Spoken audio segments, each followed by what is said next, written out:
The movie starts with the strange life of Sarah Winchester, nursing herself in her big house, which is a portion of Winchester Rifle Tycoon's estate in San Jose. It is a kaleidoscope of doors and stairs ending in dead ends, doors that open into a wall and so forth.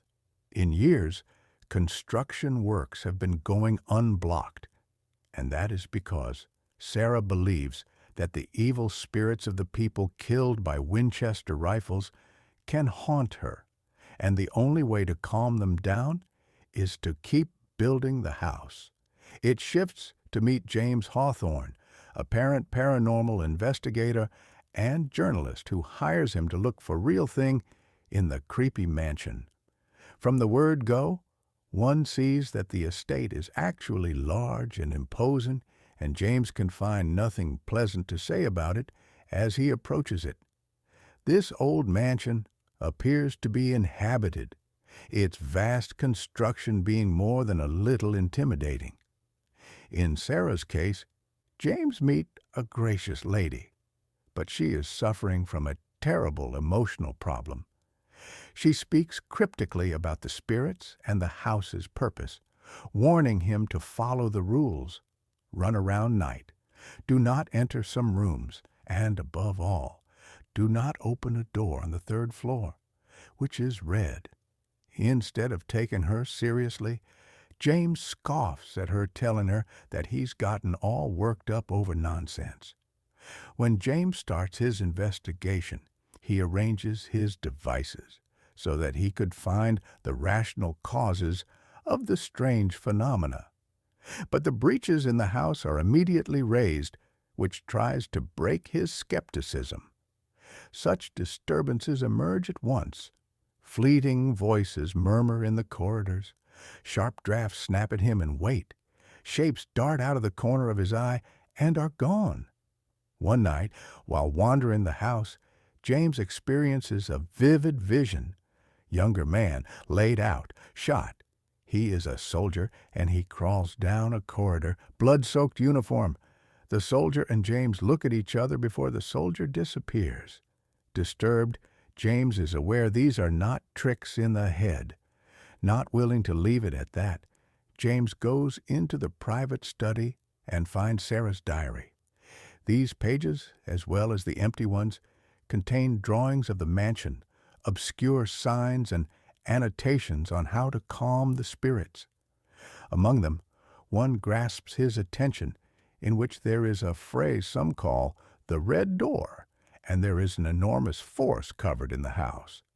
A séance is when a person invites a spiritual medium to come and try to contact the dead. So when Sarah invited James to a séance, she wanted to speak to spirits.